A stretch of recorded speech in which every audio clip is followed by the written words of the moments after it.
Hello there, and welcome to this video on the Daystate Blackwolf. In today's video, I'm going to be fitting the Volumax system to the rifle, as well as giving you some information on it and some troubleshooting tips.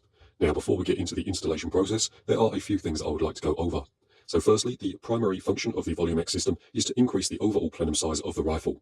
From the factory, the Blackwolf has a plenum size of 52 cc's, and the Volumax system adds another 70 cc's of air to the rifle. So in total, with the Volumax system fitted, the rifle has 122 cc's of air available to the back of the valve. The extra air is incredibly useful for the high power and FAC rifles, as it increases the maximum potential power of the rifle, or if you're happy with the current power of the rifle, it will allow you to achieve it more efficiently. So in other words, you'll get more shots per fill. With that said, there are just two more things I want to mention about the Volumax system. Firstly, this is only available for the chassis rifles. The Volumax system will not fit in the stock, so if you have a stocked rifle, the Volumax system cannot be fitted.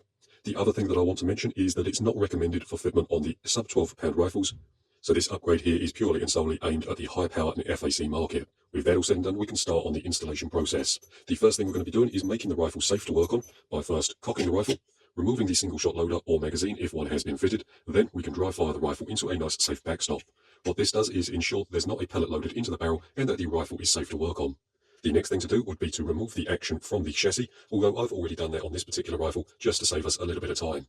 The next thing we're going to do is fully degas the rifle, and that's done by the use of a deep 10mm socket. What we're going to do here is just crack the Foster fitting on the bottom of the rifle loose. What you would need to do then is simply wait for the rifle to fully degas, and then check both gauges. So this one on this side shows us the bottle pressure, and then the gauge on the other side of the rifle shows us reg pressure. Both of these gauges here would need to read 0 before anything else happens to the rifle. If, after loosening the Foster fitting on the bottom of the rifle, the regulator gauge still sees pressure, what you'd need to do then is come to the back of the rifle, reduce the hammer spring setting to minimum, then dry fire the rifle into a nice safe backstop until this gauge on this side reads 0 bar. To save us a little bit of time, I've already gone ahead and done all those steps, so we're nice and safe to proceed. The next thing I'm going to do is remove the barrel, as this makes it a little easier to remove the bottle. So if we come on top here, we can see two grub screws. We need to loosen these using a 3mm Allen key.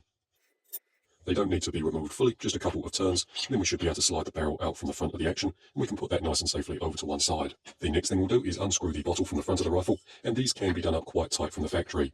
What you may have to do is grip the action in a vise with some nice soft jaw protection, then loosen the bottle from the front. It is sometimes easier to get a set of nitrile gloves on, then unscrew the bottle so your hands don't slip.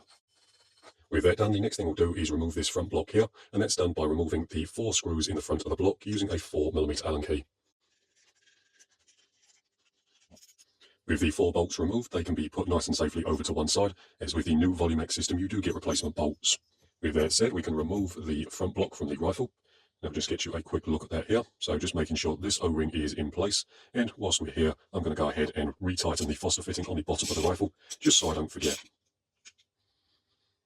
Next we can bring over the Volumax system, and before we get that installed, we are just going to make sure this O-ring in the front of the block is seated correctly, so just make sure that's installed and in the block like so. The next thing we're going to be doing is putting a little bit of silicone grease around this front boss O-ring in the front of the block. With that done, we can take our Volumax system, put that in the front of the block just like so, then we can add our front block to it. Again, I'm just going to be putting a small amount of silicone grease around this boss here, then we can get that pushed into place. We can line everything up roughly with the front of the block, then drop in the 4 screws.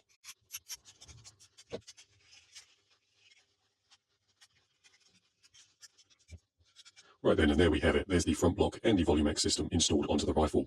What you saw me do then was get each of the 4 screws started, wound in until they touched the front block, checked the alignment between the 2 blocks to make sure everything was nicely aligned, then I went round and tightened everything up. What we can do now is get our bottle reinstalled, and before that goes on, I am just going to be adding a small amount of silicone grease to this O-ring around the front of the bottle adapter.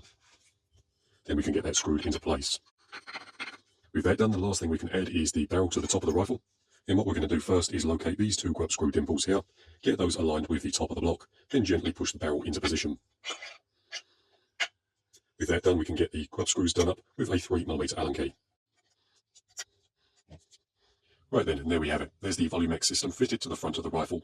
The next step would be to gas the rifle back up again via the Foster fitting in the bottom of the action, and then check for any leaks. Once the rifle had been fully leak tested, then it would be time to reinstall the action into the stock. Before I go ahead and do that on this particular rifle, I am very briefly going to go over the seal locations and what happens if each one of them fails. What we'll do is start at the front and then move back. So to begin with, we have these cylinders, one on either side. Both of these cylinders here have the end cap, which contains an O-ring that seals on the inside of the cylinder. If this O-ring has failed, you'll have air leaking out of the joint of these two components here. Similarly, at the back of the cylinder, there is a seal between the main block and the cylinder, and if this seal has failed, you'll have air leaking out of this joint here.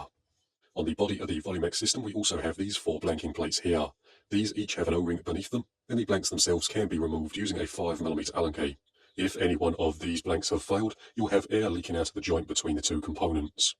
Moving on from that, we have 2 seals on the body itself, one between the Volumax system and the regulator and bottle housing, and the other between the Volumax system and the block of the rifle. If the forwardmost O-ring has failed, you'll have a leak of air emanating from the joint of these two components, and if the O-ring between the block and the Volumax system has failed, you'll have air leaking from the joint of the two components. With that all said and done, that's pretty much going to do it for this particular video. So thank you very much for watching. I hope it's been interesting or useful, and I'll see you in the next one.